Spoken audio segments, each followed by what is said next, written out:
Celso, demais colegas que participam dessa mesa, que, além do convite da SBC, esta participação de companheiros de muito tempo e daqueles que nos assistem, muito me honra. Eu tenho aqui a informação que é provinda desse aspecto relacionado à informação do Marcos Malaquias, de que, na realidade, nós temos como atividade central do consultório, nós temos 85% pela sua apresentação de pessoas que efetivamente fazem da atividade de consultório a sua principal atividade profissional. Eu acho que vocês veem o meu diapositivo. Sim. Eu acho que eu preciso agora só aqui ampliar na tela, né? Coloca no modo apresentação.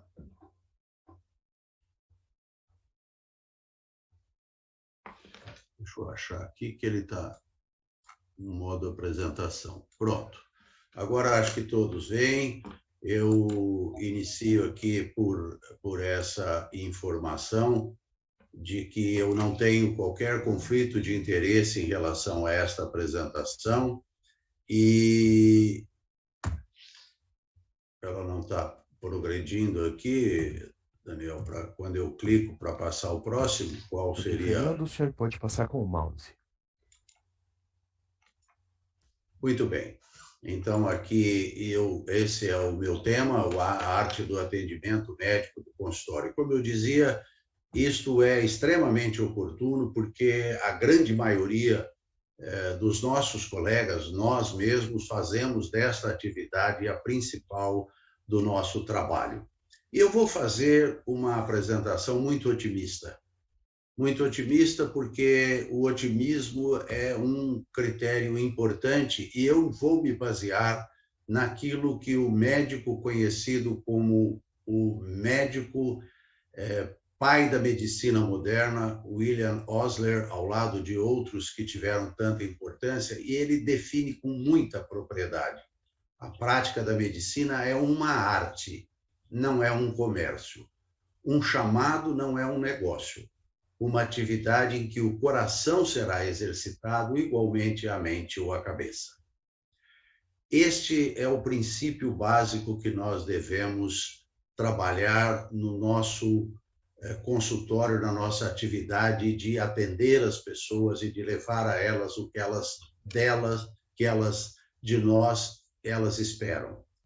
E houve uma reestruturação do conceito de saúde proposta agora em 2021, como sendo o perfeito bem-estar físico, mental e social, que já se incorporava ao conceito anterior e que se acrescenta agora a isso a bem-estar espiritual. Então, a prática médica no consultório e mesmo fora dele, ela deve atender a todos esses requisitos que compõem a definição e que são os anseios de quem nos procura como pacientes para que nós possamos realizar esta atividade, em particular no consultório, de forma ampla, completa e, sobretudo, digna. E eu quero definir 2 modelos de pessoas que nos procuram com 2 características que se somam. As pessoas nos procuram por conta de uma doença, que é uma anormalidade estrutural, funcional, anatômica de órgãos corporais. Um quadro de um infarto agudo do miocárdio, de um acidente vascular, onde eu tenho uma base fisiopatológica, anatômica, detectável, constatável e que tem uma evidência biológica e química. E não lida com os fatores pessoais, culturais, sociais, espirituais de uma saúde debilitada. Mas a grande importância está centrada naquilo que hoje se define como enfermidade e que nós precisamos ter no nosso conceito de trabalho, que é a resposta subjetiva do paciente ao não se sentir bem. Doença é algo que um órgão tem, enfermidade é algo que os seres humanos têm ou sente. E é aí que entra a nossa atividade maior, atender a essa necessidade. É uma resposta subjetiva do paciente pelo fato de ele não estar bem. Envolve comportamento, enfrentamento, relacionamento com ele mesmo e com as outras pessoas. É a sua perspectiva, é a perspectiva do paciente. E aí, o que nós podemos, então, concluir praticamente é que a enfermidade é aquilo que leva o paciente ao médico, o que ele sente, é por isso que ele nos procura. E a doença é o que efetivamente ele tem depois que nós fazemos um diagnóstico, depois da consulta. A abordagem global, e nada melhor do que esse tema, que é a avaliação holística, total, ampla, interfere e vai nos oferecer a possibilidade de doarmos mais daquilo que se espera de nós como médicos. A arte do atendimento médico no consultório consiste em ter a capacidade de diagnosticar e tratar a doença como eu defini, aquela que o indivíduo apresenta, e entender, avaliar e aceitar o que o paciente sente, as suas angústias relacionadas ou não à sua doença, diagnosticar e tratar a sua enfermidade. Eu vejo com frequência, no meu consultório, vejo residentes, alunos dizerem uma frase que eu reputo como absolutamente inadequada. É quando o indivíduo tem um sentimento, sente alguma coisa que ele não encontra uma base fisiopatológica, ela não está calcada numa alteração de um exame de imagem ou de um exame subsidiário qualquer, e ele então diz: isto não é nada. Isto não é nada, não é resposta que nós devemos dar ao paciente na nossa prática clínica. Isto pode não ter um significado anatomopatológico, pode não ter uma fisiopatologia bem conhecida, mas é o sentimento, é aquilo que levou o indivíduo à consulta. E nós temos, portanto, a obrigação de atender a essa sua necessidade. Ainda continuando aqui, eu defini duas condições. A primeira é saber ouvir. Tem um estudo de médicos americanos que demonstrou que, ao iniciar uma narrativa, o paciente é interrompido no máximo em 15 segundos do início dela. Imediatamente, aqui ele começa uma definição de um problema, relatar um fato. Nós precisamos deixar que o paciente expresse suas queixas com objetividade. É certo que nós podemos auxiliá-lo nesse intuito. Nós podemos, às vezes, direcioná-lo para que seja mais objetivo. Mas saber ouvir está entre as duas coisas fundamentais. A outra é saber falar. A palavra que transmite a confiança, a segurança e o conforto que se espera. Uma linguagem compressiva, elucidativa, clara, evitar os termos não familiares de diagnóstico, exames e tratamentos, que às vezes mais confundem do que explicam, e observar esta linguagem. Nesse sentido, vejam, esta é uma publicação do JAMA, do final do ano passado, que ele chama a atenção para olhar a nossa linguagem, pensá-la, para que nós não usemos mal neologismos, informações e comunicações clínicas. Eu pus aqui a tradução com algum ajuste livre que eu fiz da conclusão. Pode parecer desanimador que a gente tente refazer as nossas comunicações, dada a utilização de imprecisos e indiscutivelmente inadequados termos empregados. mas se nós refletirmos sobre o que fazemos a cada dia, torna-se óbvio que temos oportunidades abundantes para modelar melhor as nossas habilidades de comunicação. Entender aqui como a nossa forma de passar pela palavra aquilo que quer ouvir o nosso paciente. E vejam como isso é verdadeiro. A arte da comunicação, eu aqui trouxe uma frase de Nelson Madiba Mandela, que diz o seguinte: se você falar com um homem numa linguagem que ele compreende, isso entra na cabeça dele. Mas se você falar com ele em sua própria linguagem, você atinge o seu coração. Nada melhor do que isso. Um outro aspecto da nossa prática médica como cardiologista, no tempo em que vivemos e que precisamos, que é preciso que a gente defina, é a enfermidade moral. Esse é um outro aspecto pouco avaliado, mas que no momento em que nós estamos analisando como nós devemos ser melhores, atender mais e adequadamente os nossos pacientes. É uma resposta subjetiva que afeta o comportamento, o relacionamento conosco, com os outros. E são valores e sentimentos, atitudes associadas e que podem ter prejuízo para o próprio indivíduo, para a sociedade, para as pessoas com quem ele se relaciona. Por tratar-se de uma enfermidade, isso não é doença. Não há confirmação laboratorial, clínica, mas tem que haver esta percepção do médico, e aqui, de novo, do médico no seu consultório, considerando o contexto da nossa apresentação. As condições às quais o indivíduo está exposto, suas condutas, hábitos e sentimentos precisam ser avaliados. E aqui, novamente, eu vou me valer daquelas observações que o professor Marcos Malaquias passou. 85% acreditam na utilidade da espiritualidade, mas só 60% referiram que já em algum momento optaram por atender a esse critério.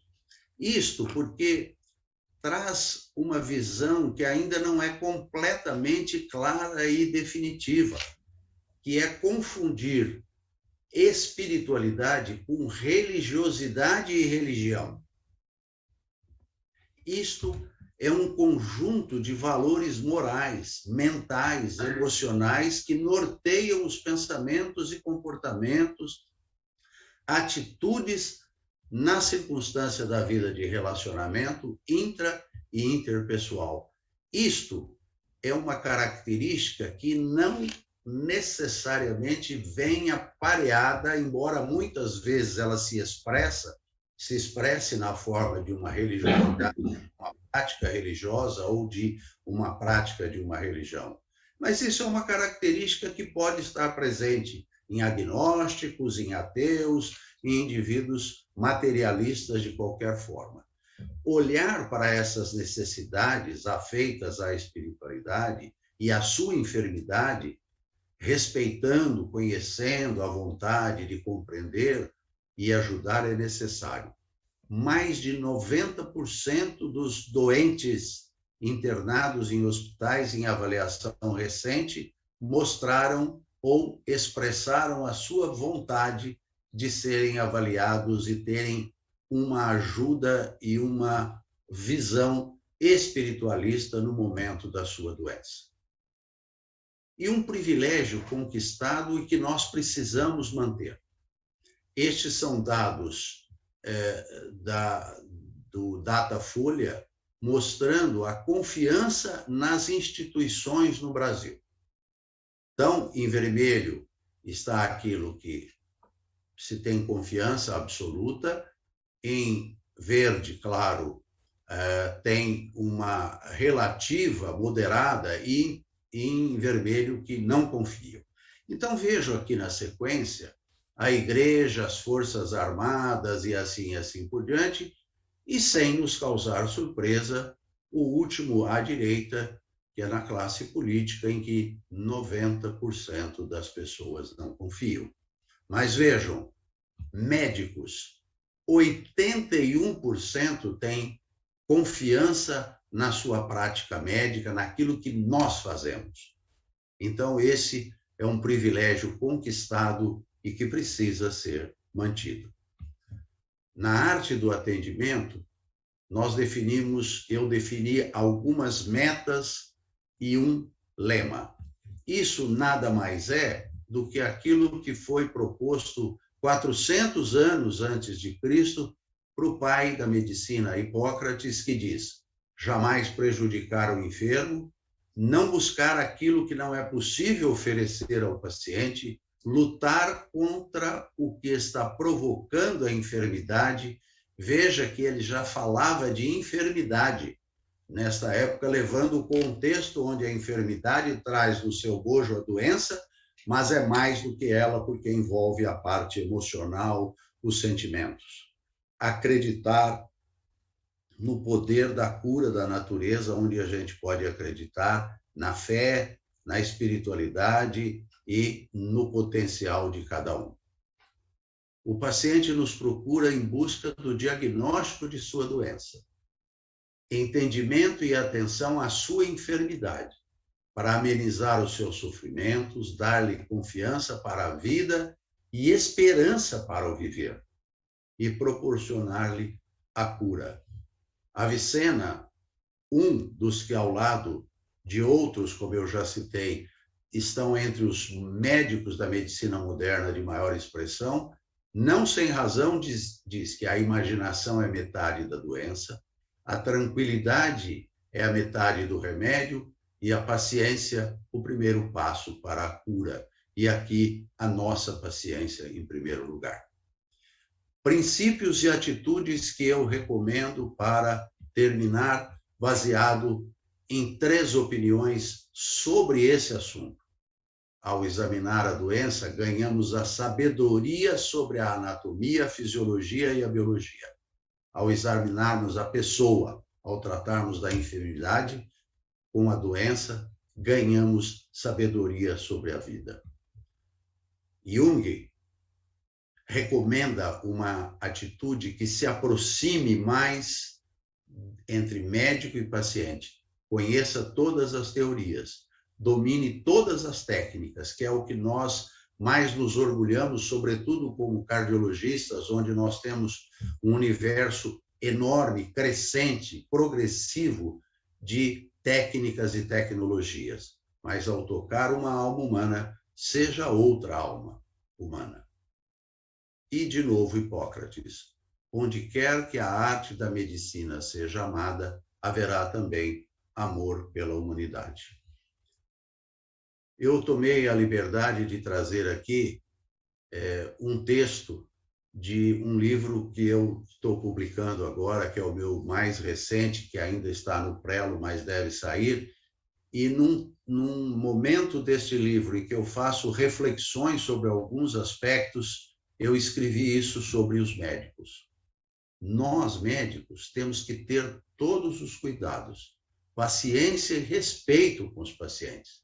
Nós fizemos uma faculdade, nós estudamos para ser médicos e aprendemos a atendê-los. Eles não têm escola, eles não foram treinados para serem pacientes. E para terminar, com o otimismo que eu no começo disse, quero me valer dessas palavras de Carlos Drummond de Andrade. Bom será o nosso tempo de amanhã, se o ajudarmos a ser bom. Céu claro, se nossos pensamentos forem claros. A luz começa na boa vontade da alma e dos olhos. Somos todos responsáveis pelo bom tempo. Compreensão, simpatia, o impulso de ajudar tornam belas as manhãs, embalam as noites, em casa e no mundo. Sem que eu tenha autorização de Carlos Drummond, eu acrescento, e no exercício da medicina. Muito obrigado a todos pela atenção e, mais uma vez, obrigado pela oportunidade de falar neste evento tão representativo no dia em que se comemora o nosso dia, o Dia do Cardiologista. Parabéns a todos.